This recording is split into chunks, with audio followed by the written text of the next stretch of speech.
नमस्कार।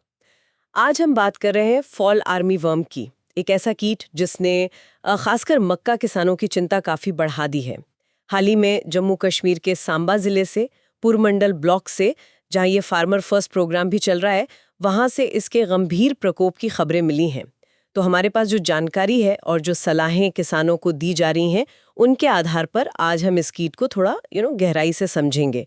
ये कहाँ से आया, कैसे जीता है, कितना नुकसान करता है और सबसे ज़रूरी इससे निपटा कैसे जाए। मतलब सवाल ये है कि ये विदेशी कीट इतनी तेज़ी से इतना बड़ा खतरा बना कैसे। देखिए, ये कीट असल में अमेरिका का है। मतलब मध्य और दक्षिण अमेरिका के जो गर्म उष्णकटिबंधीय इलाके हैं वहां का। भारत में इसका पहला मामला, जहां तक पता है, मई 2018 में कर्नाटक के चिक्काबल्लापुर जिले में सामने आया था। अच्छा, 2018 में कर्नाटक में, और उसके बाद तो ये बहुत तेज़ी से फैला है ना। मतलब सुना है 2018 में ही दक्षिण भारत में फैल गया और 2019 तक तो लगभग पूरे देश में पहुंच गया, उत्तर भारत तक भी। ये तो वाकई हैरान करने वाली रफ्तार है। कोई कीट इतनी जल्दी कैसे फैल सकता है। हाँ, बिल्कुल। इसके तेजी से फैलने के पीछे कई कारण हैं। एक तो जो इसका वयस्क पतंगा होता है, वो एक रात में 100 किलोमीटर से ज्यादा उड़ सकता है। हवा के साथ तो और भी दूर जा सकता है। दूसरा, ये पॉलीफेगस है। पॉलीफेगस मतलब? मतलब ये कई तरह की फसलों को खाता है, सिर्फ मक्का ही नहीं। तो इसे खाने की कमी नहीं होती। और हाँ, जैसे संक्रमित पौधे, मान लीजिए मक्का के भुट्टे या पौधे, उनके एक जगह से दूसरी जगह जाने से भी ये फैला। और शायद शुरू में वो जो सीमाओं पर पौधों की जांच होती है, क्वारंटीन, उसमें थोड़ी कमी रह गई हो। अच्छा, तो ये जीता कैसे है? मतलब इसका लाइफ साइकिल, जीवन चक्र कैसा है? इसका पूरा जीवन चक्र तापमान पर निर्भर करता है, पर करीब 30 से 40 दिन का होता है। अंडे से 2-4 दिन में लार्वा यानी सूंडी निकलती है। ये लार्वा अवस्था सबसे लंबी 14 से 22 दिन की होती है। फिर प्यूपा बनता है, वो 7 से 13 दिन रहता है। और फिर प्यूपा से वयस्क पतंगा निकलता है, जो 7 से 21 दिन जीता है। और इसमें जो सबसे खतरनाक स्टेज है, वो है लार्वा अवस्था। हाँ, लार्वा यानी सूंडी। सुना है यही फसल को सबसे ज्यादा नुकसान पहुंचाती है। कैसे करती है ये? बिल्कुल। लार्वा की भी आप समझिए 6 अवस्थाएं होती हैं। शुरू की अवस्थाओं में जब सूंडी छोटी होती है, तो वो पत्तियों को ऊपर से खुरच कर खाती है। इससे पत्तियों पर सफेद धारियां या छोटे छोटे छेद जैसे खिड़की बन जाती है। लेकिन जैसे जैसे ये बड़ी होती है, खासकर चौथी से छठी अवस्था में, तब ये पौधे के बिल्कुल बीच के हिस्से में, जिसे वर्ल कहते हैं, जहां नई पत्तियां निकलती हैं, वहां घुस जाती है और उसे बुरी तरह खाती है। यहां तक कि मक्के के भुट्टों में घुसकर दानों को भी नुकसान पहुंचाती है। और बाद की अवस्थाओं में इसे मारना इसलिए मुश्किल हो जाता है क्योंकि ये पौधे के अंदर वो वर्ल में छिपी रहती है। स्प्रे वगैरह आसानी से पहुंचता नहीं। बाप रे! तो फिर किसान करे क्या? कोई एक तरीका है या कई चीजें साथ करनी पड़ती हैं? हाँ, इसके लिए सबसे अच्छा तरीका है एकीकृत कीट प्रबंधन, जिसे IPM यानी इंटीग्रेटेड पेस्ट मैनेजमेंट कहते हैं। मतलब कई तरीके एक साथ अपनाने पड़ते हैं। पहला और सबसे जरूरी है निगरानी, रेगुलर मॉनिटरिंग। निगरानी कैसे? एक तो फेरोमोन ट्रैप आते हैं। ये खास तरह की गंध छोड़ते हैं, जिससे नर पतंगे आकर्षित होकर फंस जाते हैं। खेत में करीब 8 ट्रैप प्रति हेक्टेयर लगाने चाहिए। इससे पता चलता रहता है कि पतंगे आ गए हैं या नहीं। और दूसरा, फसल जब छोटी हो, खासकर V2 से V10 स्टेज में, तो हफ्ते में कम से कम एक बार खेत में घूमकर पौधों को ध्यान से देखना चाहिए कि कहीं शुरुआती लक्षण तो नहीं दिख रहा है। अच्छा, ये तो हुई निगरानी। और क्या कर सकते हैं? खेती के तरीकों में भी बदलाव ला सकते हैं। जैसे मक्का की बुआई थोड़ी जल्दी कर दें, या फिर मक्का के साथ कुछ देसी सह फसलें लगाएं, जैसे डेस्मोडियम या लोबिया। ये कीट को भटकाने या दूर रखने में मदद करती हैं। इसे इंटरक्रॉपिंग कहते हैं।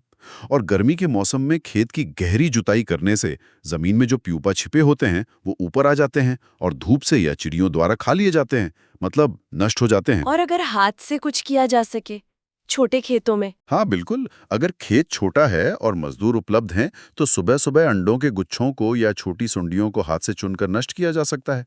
ये भी एक कारगर तरीका है शुरू में। और जैविक नियंत्रण, मतलब कुदरती दुश्मन इसके? जी, वो भी बहुत महत्वपूर्ण है। जैसे कुछ परजीवी कीट हैं, ट्राइकोग्रामा खिलोनेस या टेलेनोमस रेमस, ये फॉल आर्मी वर्म के अंडों पर हमला करके उन्हें नष्ट कर देते हैं। या फिर कुछ फफूंद आधारित जैविक कीटनाशक भी आते हैं, जैसे मेटारिजियम एनेसोप्ली या ब्यूवेरिया बेसियाना। इनका स्प्रे कर सकते हैं। और हाँ, अगर संक्रमण बिल्कुल शुरुआती है, तो नीम आधारित कीटनाशक जैसे नीम तेल एजाडिरेक्टिन वाला या NSKE नीम सीड कर्नेल एक्सट्रैक्ट 5% का छिड़काव भी कुछ हद तक काम करता है। अच्छा, और अगर इन सब तरीकों से भी बात न बने, मतलब संक्रमण बढ़ जाए, तब फिर रासायनिक कीटनाशकों का इस्तेमाल करना पड़ता होगा। हाँ, बिल्कुल। रासायनिक कीटनाशक आखिरी हथियार की तरह इस्तेमाल करने चाहिए, और वो भी तब जब नुकसान आर्थिक सीमा स्तर, जिसे ETL इकोनॉमिक थ्रेशोल्ड लेवल कहते हैं, उसको पार कर जाए। ये ETL क्या होता है? मतलब कब समझें कि अब केमिकल डालना ही पड़ेगा? ये फसल की अवस्था पर निर्भर करता है। जैसे अगर बिल्कुल शुरुआती अवस्था है और 5% पौधों पर आपको वो खुरचने वाले निशान दिख रहे हैं, तो वो ETL माना जा सकता है। या अगर फसल थोड़ी बड़ी हो गई है और 10% पौधों के वर्ल में संक्रमण दिख रहा है, तब केमिकल का इस्तेमाल जरूरी हो जाता है। तो कौन सी दवाइयाँ इस्तेमाल करनी चाहिए? बहुत सारी आती होंगी बाजार में। हाँ, कई दवाइयां हैं जो सरकार द्वारा अनुशंसित हैं, जैसे स्पिनेटोरम है, इमामेक्टिन बेंजोएट है। ये खासकर छोटी सूंडियों पर ज्यादा असरदार है। क्लोरेंट्रेनिलिप्रोल भी काफी प्रभावी है, और थायोडिकार्ब भी है। मात्रा कितनी डालनी है, ये पैकेट पर लिखी होती है और कृषि विशेषज्ञों से पूछना चाहिए। हाँ, एक जगह मैंने देखा था कि वो बता रहे थे कि अगर 5% से कम पौधों पर बस खरोंच जैसे निशान है, तो इमामेक्टिन बेंजोएट से काम चल सकता है। पर अगर नुकसान 5 से 10% से ज्यादा है और सुंडी बड़ी होकर वर्ल में घुस गई है, तब शायद क्लोरेंट्रानिलिप्रोल जैसे कोराजन नाम से जो आता है, वैसे मजबूत कीटनाशक की जरूरत पड़ेगी। बिल्कुल सही। दवा का चुनाव नुकसान के स्तर और सूंडी की अवस्था देखकर करना चाहिए। और कुछ बातें छिड़काव करते समय ध्यान रखनी चाहिए। जैसे छिड़काव हमेशा सुबह या शाम के समय करें, जब सूंडी ज्यादा सक्रिय होती है और बाहर निकलती है। एक ही दवाई बार बार इस्तेमाल ना करें, बदल बदल कर डालें। इससे कीट में उस दवाई के प्रति प्रतिरोधक क्षमता विकसित नहीं होती है। और स्प्रे में स्टिकर या चिपकाने वाला एजेंट जरूर मिलाएं। इससे दवा पत्तियों पर अच्छे से चिपकती है, खासकर वर्ल के अंदर तक पहुंचने में मदद मिलती है। अच्छा, और बीज उपचार के बारे में भी कुछ सुना था? हाँ, वो भी एक तरीका है। बुआई से पहले बीज को क्लोरेंट्रानिलिप्रोल जैसे कीटनाशक से उपचारित कर सकते हैं। इससे फसल को शुरुआती 25-30 दिनों तक कुछ हद तक सुरक्षा मिल जाती है। ये एक निवारक उपाय है। लेकिन देखिए, सबसे जरूरी बात क्या है? समय पर कार्रवाई। और ये किसी एक किसान की अकेले की लड़ाई नहीं है। सही कहा। मतलब पूरे गांव या इलाके के किसानों को मिलकर काम करना होगा। बिल्कुल, सामुदायिक प्रयास बहुत जरूरी हैं। इसके लिए किसानों को लगातार ट्रेनिंग देना, उनके खेतों पर प्रदर्शन लगाना, field day, farmer field school चलाना, ये सब बहुत महत्वपूर्ण है।